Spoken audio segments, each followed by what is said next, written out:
নমস্কার বন্ধুরা, AJP creation with রান্নাঘরে আপনাদের সকলকে স্বাগত জানিয়ে শুরু করছি আরও একটি নতুন পর্ব। আজ আরও একটি মজাদার নতুন ইন্টারেস্টিং রেসিপি নিয়ে হাজির হয়েছি আপনাদের সামনে। আজ আমি বানাবো চিকেন ডাক বাংলো রেসিপি। চলুন তাহলে আর বেশি দেরি না করে রেসিপিটি শুরু করা যাক। আর রেসিপিটি শুরু করার আগে প্রত্যেকবারের মতো আপনাদের কাছে একটাই অনুরোধ, ভিডিওটা একটু স্কিপ না করে প্রথম থেকে শেষ পর্যন্ত দেখতে থাকুন এবং রেসিপিটি ভালো লাগলে অবশ্যই একটা লাইক করে চ্যানেলটিকে সাবস্ক্রাইব করে রাখার অনুরোধ রইল।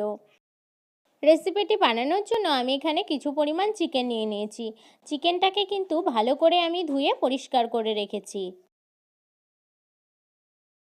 প্রথমে রেসিপিটি বানানোর জন্য চিকেনটা ম্যারিনেট করে নেব। তার জন্য দিয়ে দিচ্ছি 1 চামচ ধনে গুঁড়ো, তারপর দিয়ে দিচ্ছি 1 চামচ জিরে গুঁড়ো, আর দিয়ে দিচ্ছি স্বাদ মতো নুন, আর দিয়ে দিচ্ছি পরিমাণ মতো হলুদ গুঁড়ো,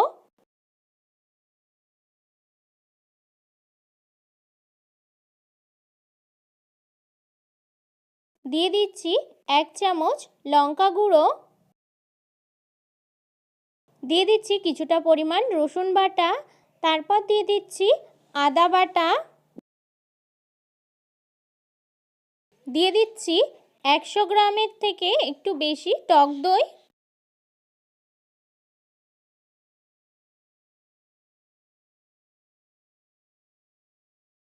সবশেষে দিয়ে দেব সর্ষের তেল। সমস্ত কিছু আমার চিকেনের মধ্যে দেওয়া হয়ে গেছে। তারপর এবার চিকেনের সাথে সমস্ত কিছুকে কিন্তু ভালো করে মিশিয়ে নেব। ভালো করে অবশ্যই হাত দিয়ে কিন্তু মাখিয়ে নিতে হবে 2-3 মিনিট ধরে। এই পর্যায়ে চিকেনটা কিন্তু আমার ম্যারিনেট করে নেওয়া হয়ে গেছে। এবার এটাকে কিন্তু ঢেকে আমি 1 ঘন্টার জন্য রেখে দেব। রেসিপিটা বানানোর জন্য আমি এখানে আলু আর ডিম সিদ্ধ করে নেব। তার জন্য কড়াইতে জল গরম হতে বসিয়ে দিয়েছি। সামান্য একটু গরম হলে তারপরে কিন্তু খুব সামান্য গরম হলে তারপরে খোসা ছাড়িয়ে ধুয়ে রাখা আলু আর তারপর দিয়ে দিচ্ছি ডিম।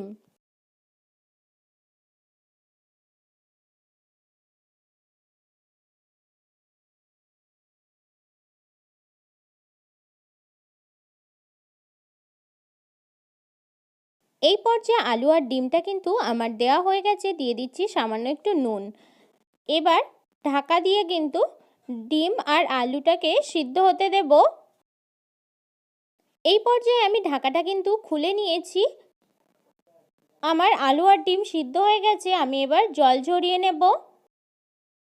এই পর্যায়ে আলু আর ডিমটা কিন্তু আমার সিদ্ধ হয়ে গেছে। আমি নামিয়ে নিয়েছি। ডিমের খোলাগুলো ছাড়িয়ে নেব।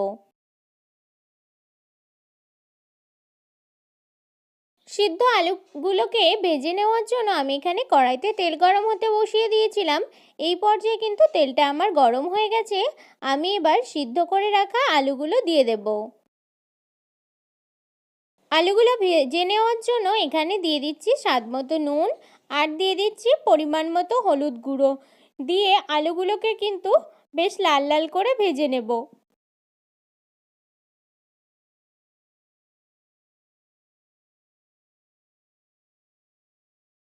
এই পর্যায়ে আলুগুলো কিন্তু আমার বেশ লাল লাল করে ভেজে নেওয়া হয়ে গেছে। আমি এবার তুলে নেব। এই পর্যায়ে ডিমের খোলাগুলোও কিন্তু আমার ছাড়িয়ে নেওয়া হয়ে গেছে। আমি তেলের মধ্যে দিয়ে ডিমগুলোকে কিন্তু ভেজে নেব। তারপর আমি ডিমগুলোর গায়ে কিন্তু সামান্য একটু করে খুন্তি দিয়ে কেটে দেব, তাহলে কিন্তু ডিম ফুটে গায়ে পড়বে না। এই পর্যায়ে কিন্তু ডিমগুলো আমার ভেজে নেওয়া হয়ে গেছে। আমি এবার তুলে নেব। তেলটা এই পর্যায়ে কিন্তু গরম হয়ে গেছে। তো আমি এখানে 2টো শুকনো লঙ্কা ভেঙে দিয়ে দিলাম। তারপর দিয়ে দিচ্ছি দারচিনি, এলাচ আর লবঙ্গ। অবশ্যই কিন্তু এলাচটা ফাটিয়ে দিতে হবে। তারপর দিয়ে দিচ্ছি বেশ কিছুটা পেঁয়াজ কুচি, একটু বেশি করেই দিতে হবে।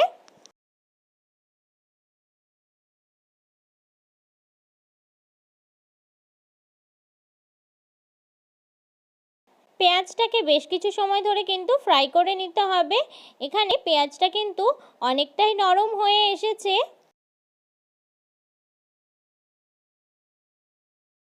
এই পর্যায়ে দিয়ে দেব রসুন বাটা, তারপর দিয়ে দেব আদা বাটা,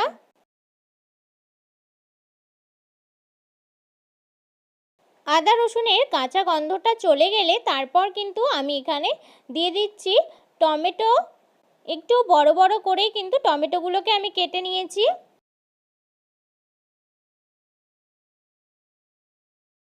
তারপর এখানে দিয়ে দিচ্ছি কিছুটা মশলা ধোয়া জল। জলটা দিয়ে মশলাগুলোকে কিন্তু ভালো করে কষিয়ে নিতে হবে। এই পর্যায়ে কিন্তু মশলাটা আমার কষিয়ে নেওয়া হয়ে গেছে। দেখুন বন্ধুরা, মশলা দিয়ে কিন্তু তেল ছাড়তে শুরু করেছে। এই পর্যায়ে কিন্তু ম্যারিনেট করে রাখা চিকেনটা দিয়ে দেব।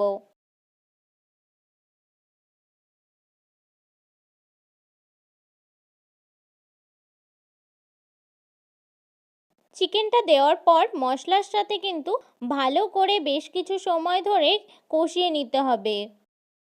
যে গামলাটাতে আমি ম্যারিনেট করে রেখেছিলাম চিকেনটা, সেই গামলা ধোয়া জল এখানে কিন্তু একটু দিয়ে দিলাম। দিয়ে চিকেনটাকে কষিয়ে নিতে হবে।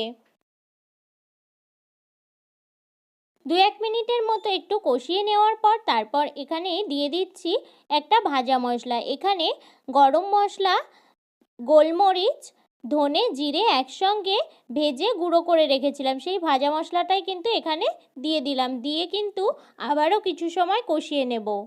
তারপর এখানে পরিমাণ মতো জল দিয়ে দিলাম।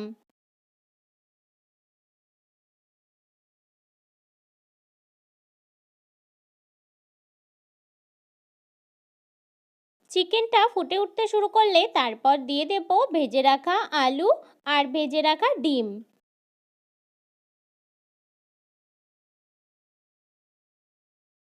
তারপর চিকেনটাকে ঢাকা দিয়ে হতে দেব। দেখুন বন্ধুরা, আমি ঢাকাটা খুলে নিয়েছি। এই পর্যায়ে চিকেনটা কিন্তু আমার পুরোপুরি সিদ্ধ হয়ে গেছে আর চিকেন ডাক বাংলো রেসিপিটাও কিন্তু আমার রেডি হয়ে গেছে। আমি এবার নামিয়ে নেব। এই পর্যায়ে চিকেন ডাক বাংলো রেসিপিটা কিন্তু আমার রেডি হয়ে গেছে। এই চিকেন ডাক বাংলো রেসিপিটা খেতে কিন্তু দুর্দান্ত হয়, তাই অবশ্যই একটিবার বাড়িতে বানিয়ে খাবেন। আশা করি এই চিকেন ডাক বাংলো রেসিপিটা আপনাদের খুবই ভালো লাগবে। আর আমার এই রেসিপিটি যদি আপনাদের ভালো লেগে থাকে তাহলে অবশ্যই একটা লাইক করে দেবেন এবং কমেন্টের মাধ্যমে জানাবেন আমার এই রেসিপিটি আপনাদের কাছে কেমন লেগেছে। এবং বেশি বেশি করে শেয়ার করে আমার পাশে থাকবেন, আমাকে আরও উৎসাহিত করবেন। আর আপনি যদি আমার চ্যানেলে নতুন বন্ধু হয়ে থাকেন এবং আরও নিত্য নতুন ইন্টারেস্টিং মজাদার রেসিপির আপডেট পেতে চান, তাহলে প্লিজ আমার চ্যানেলটিকে সাবস্ক্রাইব করে পাশে থাকা বেল আইকনটি প্রেস করে অল নোটিফিকেশন অন করে রাখবেন, যাতে সমস্ত ভিডিওর আপডেট আপনি ঠিক সময় পেয়ে যান। আজ এই রেসিপিটি এই পর্যন্তই। আরও একটি মজাদার নতুন কোনো ইন্টারেস্টিং রেসিপি নিয়ে আপনাদের সাথে আবারও দেখা হবে আরও একটি নতুন পর্বে। সবাই সুস্থ থাকবেন, ভালো থাকবেন এবং সাবধানে থাকবেন।